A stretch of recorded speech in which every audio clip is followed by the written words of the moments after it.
Hello friends, welcome. This is Neetu Kumari. आज का जो हमारा टॉपिक है वो है प्रीवियस ईयर क्वेश्चन पेपर, और पेपर का नाम है स्कूल मैनेजमेंट। ये हमारा बीएड सेकंड सेमेस्टर का है। यू सोल कैंडिडेट हूँ मैं। और याद रखिएगा कि आप किसी भी जगह से बीएड कर रहे हो, सिलेबस तो हमारा सेम ही आता है, तो हर कोई विद्यार्थी जो है इसमें ये देख सकता है कि किस तरह से हमारे सवालों को टीचर बनाता है, किस माइंडसेट से, और कौन से टॉपिक होते हैं जो हम लोग ज़्यादा छोड़ के चले जाते हैं, पर एग्जामिनर उन्हीं को पकड़ता है। ठीक है। बाकी यहाँ पे लिखा है कि मैक्सिमम मार्क्स जो हैं 40 मिलते हैं आपको, और 3 घंटे का समय आपको मिलता है। तीनों लैंग्वेज में क्वेश्चन को प्रोवाइड किया हुआ है। मैं एक्सप्लेन पढ़ करके सुनाऊंगी आपको इंग्लिश में, बाकी फिर हिंदी और पंजाबी का भी मैं दिखा दूंगी, ताकि तीनों लैंग्वेज के बच्चे इससे पढ़ पाएँ। यूनिट 1 में लिखा है how administration is different from management, discuss it's type 2। ठीक है, यानी कि जो मैनेजमेंट है या एडमिनिस्ट्रेशन है, इनके बीच में डिफरेंस भी करना है, प्लस इन दोनों के आपने टाइप भी बताने हैं। फिर है next question, how will you select the site of school plant, discuss its various characters. आप किसी जगह पर स्कूल बनाना चाहते हैं तो उस एरिया को चुनने से पहले आप कौन कौन सी चीज़ें देखेंगे, है ना। काफ़ी सारी चीज़ें देखते हैं कि पोल्यूशन ना हो, मिट्टी अच्छी हो, ठीक है, और ज़्यादा गर्मी सर्दी वाला भी ऐसे स्कूल ना हो, ट्रांसपोर्ट का भी सारा अच्छे से हो। तो ऐसी चीज़ें हम ध्यान में रखकर ही किसी जगह पर स्कूल बनाते हैं। और एक चीज़ और ध्यान में रखते हैं कि पॉपुलेशन हो, बच्चों की पहुँच हो स्कूल तक। ऐसा नहीं कि बहुत अच्छे एरिया बना लिया स्कूल और जनसंख्या का वहाँ उससे बहुत दूर रहती है, तो कोई पढ़ने के लिए वहाँ नहीं आएगा। यूनिट 2 में है what are the essentials of good discipline, how will you control the interdisciplinary activities as a teacher. कुछ बच्चे अनुशासन में नहीं रहते हैं क्लास में, वैसे तो आजकल ज़्यादातर ही हो चुके हैं, क्योंकि हम पढ़ाने की डिफ़िकल्टी नहीं आती, हमें बच्चों को संभालने की डिफ़िकल्टी ज़्यादा आती है। तो ये एक एज अ टीचर आप किस तरह से कंट्रोल करेंगे, ये चीज़ आपको बतानी है, क्योंकि आप टीचर बनने जा रहे हैं तो उसी तरह के सवाल आपसे पूछे जाते हैं। फिर है डिफ़ाइन को करिकुलर एक्टिविटीज़।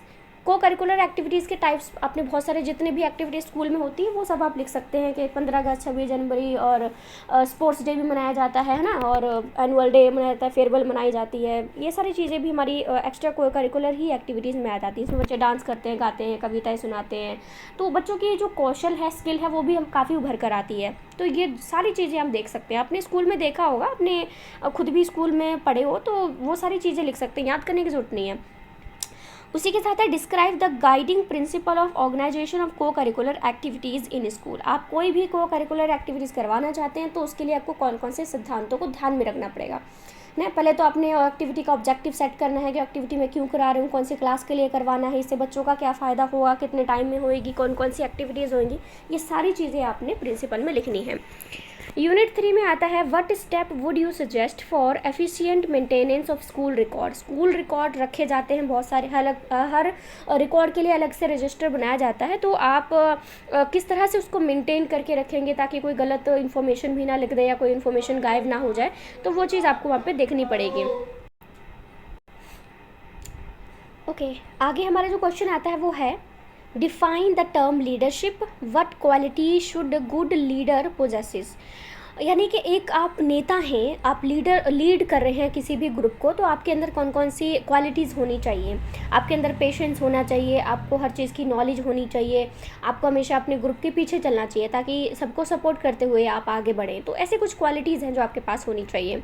यूनिट 4 में लिखा है कि why the feedback of teachers and administrators is needed, justify your answer with the help of suitable example. ठीक है, यानी कि आप एक एडमिनिस्ट्रेटर के तौर पर फीडबैक को किस तरह से बताएंगे, वो चीज़ आपने यहाँ पे देखनी है। फिर है इसी में आता है right notes on the following. Total quality management आपने बताना है 4 नंबर के लिए, और ह्यूमन रिसोर्स एंड TQM यानी कि टोटल क्वालिटी मैनेजमेंट। तो टोटल क्वालिटी मैनेजमेंट का मतलब होता है कि आप न्यू ज़माने में जो क्वालिटी है उसको लाने के लिए आप किस तरह से मैनेज करते हैं, क्योंकि आजकल ना प्रोजेक्टर है, PPT है, प्रेजेंटेशन है, ऑडियो विजुअल एड्स हैं, ठीक है, ये सारी चीज़ें हमारी इसमें आप ऐड कर सकते हैं। यूनिट 5 आता है right short notes on the following. पहला है types of time table. Time table बहुत सारे टाइप के होते हैं, तो वो लिखने हैं। Principle of school organisation, school organisation के कौन कौन से सिद्धांत होने चाहिए। Types of school records, school records काफ़ी सारे होते हैं, अटेंडेंस रिकॉर्ड होता है, आने जाने का रजिस्टर होता है ना, प्रेजेंट करना या कुछ भी, इस तरह के रिकॉर्ड्स होते हैं। बायोमेट्रिक अटेंडेंस सिस्टम जो कि आजकल के टाइम पे चला हुआ, जो कि डिजिटल होता है, जिसमें अंगूठा या साइन करके आपको वहाँ पे जो है वो अंदर एंट्री मिलती है। टाइम वहाँ पे सेट किया होता है कि इतने बजे जो अटेंडेंस लगाएगा उसी की अटेंडेंस लगेगी। अगर 1 मिनट भी लेट हो गए तो अटेंडेंस आपकी पूरे दिन की कट जाएगी। तो इस तरह से आपने इसके बारे में बता देना है। अब हिंदी मीडियम के जो स्टूडेंट हैं वो देख लें, मैं रीड नहीं करूँगी, बस थोड़ा धीरे धीरे करके स्क्रॉल कर दूँगी ताकि आप बस इसको देख पाएँ। ठीक है,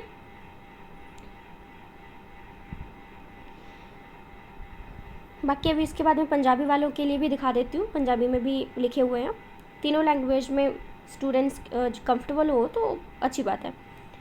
बाकी वैसे भी हिंदी मीडियम की स्टूडेंट रही हूँ मैं हमेशा, पर आजकल तो इंग्लिश मीडियम में ही क्वेश्चन देख के हैंडल करती हूँ मैं, क्योंकि हिंदी में कई बार इतनी मुश्किल शब्द होते हैं कि नहीं समझ में आते हैं।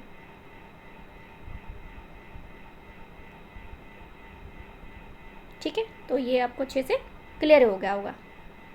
अच्छा लगे तो मुझे कमेंट करके बता सकते हैं, और कोई टॉपिक हो इसमें से आप चाहते हैं कि मैं वीडियो बना के दे दूँ तो मुझे आराम से कमेंट करके बता सकते हैं। ठीक है, so thank you so much.